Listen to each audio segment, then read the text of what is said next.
Hello, welcome back. With the confidence we got in building mobile application for a linear classifier, we'll be building second mobile application. However, this time we'll be using NEI based classifier by working on PIMA Indian diabetes dataset. It's interesting, right? So let's get started. So in the previous session we have seen the introduction to probability, and I gave you a simple glance how probability can be related to statistical principles. Generally, probability itself has its roots in statistics, right? So, probability and statistics, they say, right? So, how that can be used for machine learning, where we have the NAE based classifier. If you go for the formula, you need not write the entire formula in SQL, in programming way. If you go from scratch, if you are good at programming, you can write same defining function and writing the same formula, you can utilize it, where you have the mean, variance, all the formulas, and you take your input x and input x your input features, and you can go for finding out the same principles. That's where you generally relate the probability formula into Python programming. You need not go for it, because now I'll be building a simple machine learning model with the help of sklearn, where I'll take the Gaussian NAE based classifier directly importing it from sklearn. You need not write the entire formula, because sklearn it always provides the classifiers and all the regressors predominantly present within it. So I'll go for building a simple machine learning model using Python programming, where we have done the same process. Now we'll be doing the same process. First we'll use our Google Collaboratory, where you can use Google Collaboratory, because I whenever we go for teaching beginners or any students, I need not install Anaconda within your system and go ahead. But because we cannot expect everyone having a pretty good system, but we can expect everyone is having internet connection and they use Google Chrome, right? If you are having a Google Chrome browser, or you're having a Gmail, it is fine, you can use Google Collaborator. Then we build a simple API. Once API building is done, the final session will build a mobile application by using MIT App Inventor, right? So let's go for building a machine learning model, where I'll be using the famous Indian they have diabetes data set, right? So let's download it from the online itself and we'll go for it. So first open your browser. I say PIMA Indian diabetes, PIMA Indian diabetes data set, where you can directly download it from Kaggle, because this data set is originally from the National Institute of Diabetes. See the explanation: diabetes and digestive kidney diseases. So the mainly the objective of this data set is to diagnostically predict whether a patient is having diabetes or not. Mainly 21. See, here are females of at least 21 years of old. So this is a female data set, where you'll be having some input parameters as their body mass index levels, whether a particular person is pregnant or not, the number of pregnancies, and their insulin levels and their age. And finally, you should find out whether that particular patient is having diabetes or not, based on the numeric values. So you can download the data set directly. Make sure you log in through your Gmail. Is downloaded. Go to specific folder, and let me open it, and let me copy this, and I want to paste it in my desktop. So I have pasted it, right? So we have this data. So that is about downloading a data set from Kaggle repository, because you can use Kaggle, or this source is from UCI repository, where you can start working on simple data sets at your beginning level.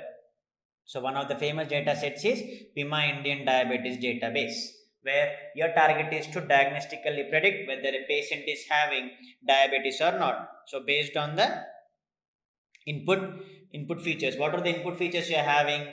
Their body mass index levels, where the insulin levels, and the number of pregnancies they have, because and this is the female data set, where the blood pressure is also taken into consideration, and finally the outcome is whether the particular person is having diabetes or not. Because if you clearly see the data set, let me open the data set.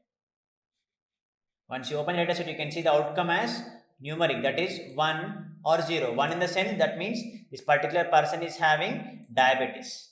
Zero in the sense she is not having diabetes, right? So let's start working on that. So open your Google Colaboratory. Let me check my Gmail. Open your Google Colaboratory, because Google Colaboratory is the widely used Jupyter notebook. You need not download it, because if you are having a good system with minimum amount of storage, you can go for Anaconda for working on your own instead of depending on Google Collaboratory, because Google Collaboratory nearly gives you 13 GB of RAM, approximately 13 GB of RAM, where once you click on welcome to Collaboratory, you can see connect, you can go for file, new notebook. Similar to your Python Jupyter notebook, where it will be having line by line execution, where the thing is it is similar to uploading your files to drive. You can go for connect, so it will be allocating the memory. Once it is connected, you can see how much amount of memory, how much amount of RAM that is being given for you. So it is because if it is connected only, you can upload the files here. So connected, see, it will give you nearly 13 GB of RAM approximately, and nearly 1.107 GB of hard disk space, right? So let me go for renaming it. You can also rename Gaussian base.ipynb stands for IPython notebook, and you have all the options to share to someone. And if you want a particular Gmail to be open, you can open that particular Gmail. See, it will go for click on welcome to, because it depends on which kind of Gmail, which kind of drive you want to choose, and in which drive you should have this file saved, right? It depends on your interest, because if you're using multiple Gmails, it relates to your interest. So let me rename it GNB Gaussian AE base. You have these options for file sharing, and you can save this file as a copy to your GitHub also, and you can download it as the IPynb file or .py file, because whatever the work you do here, it will be automatically upload to your Google Drive, right? So it should be connected. It will allocate you some memory so that you can clearly use those much of memory, and you can also increase the RAM size. There is a pretty much technique available to increase your RAM size also, but that is not needed now. Once you are accustomed with this, we can go for it, right? So first task is to upload the data set. Go for your choosable location. It is in my desktop. Search for the data set. Click on open. It will give you a reminder. Uploaded files will get deleted, no issues. If you are using Collaboratory, you get accustomed to how you can use your Jupyter notebook also, because you can go for cell by cell execution, right? So the first step is always used to make you understand. First, you need to import the libraries. Always you need to, if you are given an Excel sheet, you need to go for understanding the data reading library, I can say, or data analysis. In technical terms, you import pandas as PD, where you go for reading the data from, because data analysis also include visualization part. It depends on your interest how you are trying to visualize it. Whether you can go for any plotting libraries which I have discussed in the previous session, you can also go for that. That depends on your interest what you are trying to read. So first pandas has been imported, then you create a data frame. So pd dot read underscore csv of what is your data set name. Go to your files option, see the file name, make sure you write it correctly. So diabetes dot csv, that is dot csv. So if you want to see the data, no need to open the Excel sheet. You can give df.head, because head will give you the top 5. It will give you the top 5 rows. Let me execute this. See, you got the top 5 rows data, which includes number of pregnancies, glucose level, blood pressure. You can see every data is related to numeric, and you need not go for any pre-processing, and clearly the outcome will be either 1 or 0. 1 in the sense the person is having diabetes, 0 in the sense the person is not having the diabetes, right? So that's how you relate this thing, where you use the target as your outcome. So once you have read the data set, you can go for splitting the data set.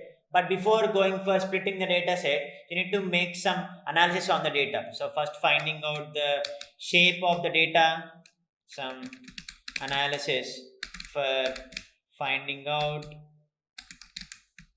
the missing values, because that is very very important.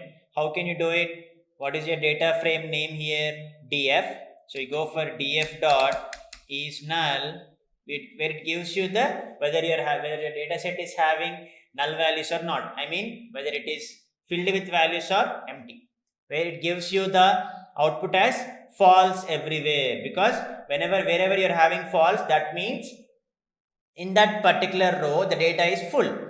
If it is having true, that means that the particular row is having some empty value. So let me go for is null dot sum, where it will give you the count of missing values in each data, which you have done in the previous thing only.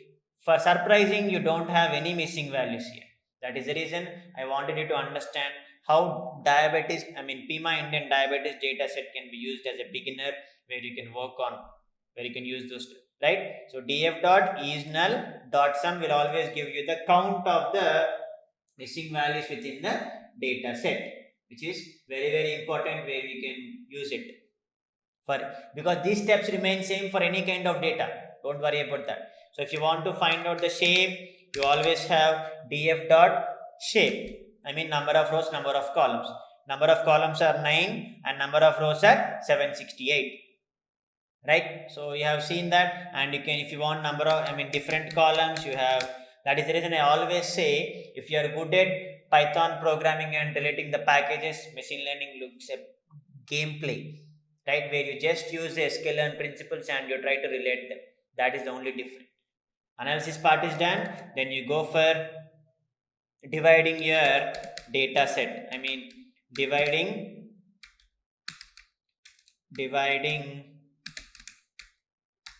your date, because comments play very key role when you understand it later. So dividing your data set into x and y, input and your output. What is your x? Here all these columns, right? Pregnancies, glucose, blood pressure, skin thickness, insulin. Take that part. So df dot, you don't need the outcome, where you need to drop it, because you try to drop the last column. So drop of outcome, and according to the axis.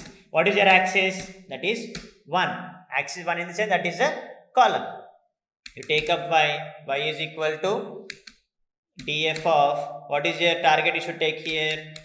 Outcome. That is the only thing. So df of outcome, because in x you drop it. If you use in place equal to true, you cannot make the target. Don't use in place equal to true here. So in x you have the columns other than outcome, in y you have only outcome. So x is all the columns, y is only outcome, where you can directly see the values. If you want, in x you are having all these values except outcome, because 8 here. In y you are having only outcome. You can just play with this, because Colab is something like where you can go for step-by-step execution. If you go for Spider, you cannot understand, because in Spider, that is an Anaconda platform, you have different environments. That is Jupyter Spider. So Spider, it is simple to a Python IDL. So why you have all these things, right? So this part is done, where you have split the data into input and the output. So here you go for splitting the data set. Splitting the data set into training and testing part, which is very very important. Training and testing part, right? So how can you do for it? So you go for from sklearn. That's where you import. You can take up the sklearn principles dot. You need to go for model selection. From sklearn dot model selection, you go for importing train underscore test underscore split. That's where you import this splitting part, training part and testing part, where you divide your data into some weightage, that is training 70%, testing 30%. Because why should I go for it? Simple example. Whenever you relate the same thing to your childhood, how do you do it? You do it first, you learn through your classes, then finally you write the exam, right? In the same way, training and testing should be done for a better achievement in the results. That is the reason we always should prefer first splitting the data into training part and testing part. So how do you go for it? Split your data into xtrain and xtest. So generally we use underscore in Python to mix up two variables. That is how I am habituated. You can use the same principle. So X is training part and testing part, Y is also training part and testing part. Once you split those variables, you go for train underscore test underscore split of X comma Y. Right? You split your data into training part and testing part.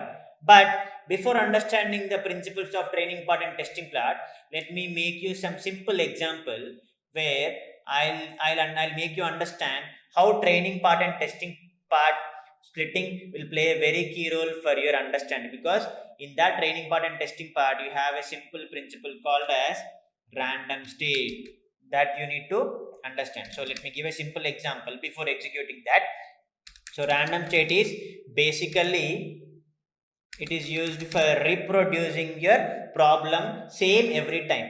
How do you reproduce your problem same every time? Because whenever I initialize my model with the same data, I mean the data will be same. If your data will be increasing, the model should understand from the same data. The values can increase, but the splitting should not be different. If you define different splitting, that differs. And if you don't give the random state value, the random state value makes sure your model is understanding the same set of data every time. I'll be using a simple example, you'll understand. That is the reason random state is mainly used for reproducing your problem same every time. Reproducing problem the same every time. Because if you don't use your random state in train and test split, every time you make the split, you get different set of training and testing principles. That where you lack some consistency. So how can I understand it? So you just take up this from a scalar dot model underscore selection. Even though I have given it below, but I did not execute it, so I'll be writing it here again. Train underscore test underscore split, and let me define two inputs so that you understand how training part and testing part can be done. So train underscore test underscore split. Before that, you need to understand what are your inputs, right? So how can you define your inputs? A comma b is equal to I take a as np dot arrange of 10. So I'm taking a numerical Python array, because how do you split the values? When only you have your input data, then only you can split the data set, right? So that is the reason first define your data np dot arrange of 10 dot reshape. So what are the possible ways of arranging 10? 2, 5, 5, 2, 1, 10, 10, 1. I go for 5, comma 2. Dot reshape of 5, comma 2, and b is given as anything. You can go for range of 10 or range of 5. Now I apply my splitting part. Train underscore test underscore split of a comma b. You go for splitting this, then you see the result. NP is not defined because I did not import numpy. That is the reason you got error. Import numpy as NP. Don't worry about the error, because that's where you start learning from the debugging principles. So np.arrange, I forgot to import numpy. That is the reason it gave you an error. So you see, train test split of a comma b. What happened over there? You got np.arrange of 10. You got the values array of 2, 3, 8, 9, 0, 1, 4, 5, 6, 7. So this is one array, and the other one is range of 5. We have 14032. Okay, what is the difference over here? You see this output, and let me execute this cell once again. You can see 2, 3 has been changed from 4, 5, 0, 1. And let me execute once again. You see the difference 0, 1, 4, 5. The split is being different over here. That is the reason as I clearly mentioned, you need to initialize random state. So, okay, let me make you understand by giving another cell here and split it. You can clearly understand these values are different, these values are different. That is the reason you should initialize train test split with random state. A comma B comma random underscore state with some any value that can be starting from 0 to n. You go for initializing it. So random state, you see the first one you got the output, you copy this, you execute a new cell or you can write it over there, you initialize it, you execute that, you see the values 8901 and you get the same. That means you're having some consistency. That is the reason random state is predominantly used as a main parameter in training and testing splitting part. That is the reason I told you random state is basically used for reproducing your problem. That's where you have some consistency, right? So let's use this principle to apply to our data set. I hope you have enjoyed watching it. If you have liked our content, please do hit like button and do subscribe to our YouTube channel for more useful content and exciting updates. If you want to learn such practical content at an affordable cost with Microsoft certification and instructor support, please register at academy.codenan.com. You can also download app from Play Store as Codenan. Never hesitate to raise queries in the comment section and please do reply with your suggestions for more practical videos. We'll be happy to come up with it. Thank you.